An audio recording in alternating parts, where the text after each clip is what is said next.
Okay, we can tell the story about how we got Grace Harbor Farms and Grace Harbor International going. In 1999, we were one of those families that was getting ready for Y2K, and we had all the gardens and the water and all the things put together in case the commerce of the world came to a screeching halt at the turn of the millennium. And I said to my husband, I think we ought to get a couple of goats for the dairy products. And he just rolled his eyes like, oh, it's this woman you gave me, Lord, what do I do with her?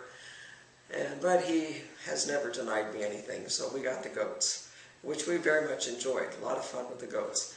And somewhere along the line, someone told us that you could make soap with goat's milk. It's really good for people's skin. And my sister told me that a friend of hers sold goat milk soap at a farmer's market, and they were doing pretty well with that.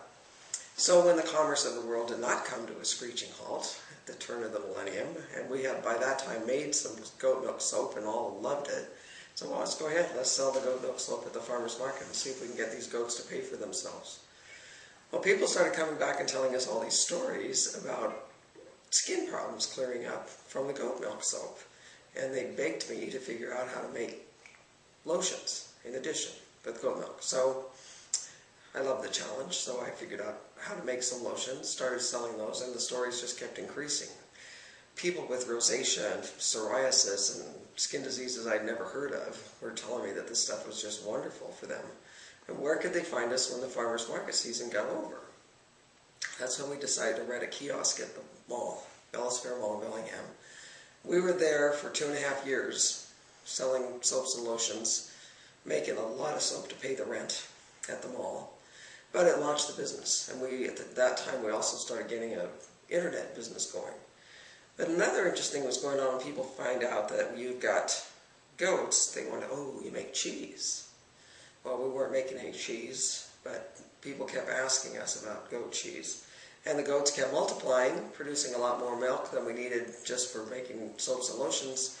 So Tim and I said, well, we either should follow this lead to make cheese, or we're going to have to get rid of some goats. So we decided to get the license, got the grade A license to make cheese. Started making cheese, which was wonderful, so it was doing okay.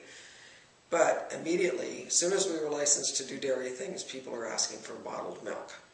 So we resisted that for a year. We said, no, we don't bottle milk, we just make cheese. But again, the pressure was on us, okay, we'll make the bottled milk.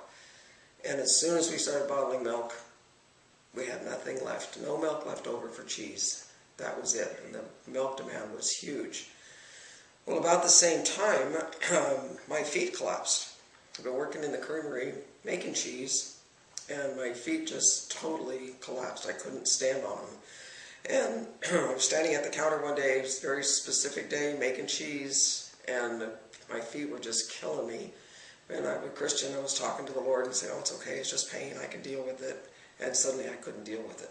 My feet collapsed, and I turned around, pulled myself up on the counter behind me, and just cried. And Tim went and got me a wheelchair that very afternoon, and I didn't walk for 6 months.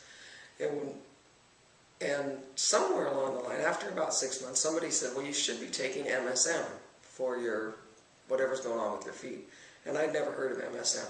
So I went online, did some research, and I found that there were companies making topical ointments with MSM for pain relief. And I said, well, I'm a lotion maker. I'll make my own. So, and again, because I'm a Christian, I also asked the Lord to help me figure out what else to put in this stuff.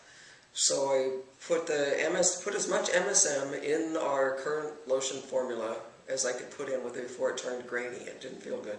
As long as it still felt creamy. And then I also added 5 different essential oils that all had healing powers to them. Worked great on my feet. And Tim, again, my great cheerleader, said, okay, make this for yourself, but don't you even think about selling it. He didn't want to get involved with FDA or whatever we might run into there. But it worked so well at helping me get back on my feet that I had a girlfriend at the time who was dealing with something called hand-foot syndrome. And it's a neuropathy that develops a lot of times when people are going through chemotherapy. She was doing that for the 3rd time, and there's terrible pain in her hands and feet, and the skin sloughs off. And I gave her a bottle, and I said, here, try it. Can't hurt you, and it might help. Well, she came back in about 2 weeks, and she said, oh my gosh, Grace, you have got to sell this stuff. It's the first thing that's helped us, cancer patients. So I put the FDA disclaimer on the back that we don't claim to cure, heal any diseases. We just make this stuff and tell you how it works for other people. And we started selling it to the cancer patients, the Fred Hutchinson Cancer Center in Seattle.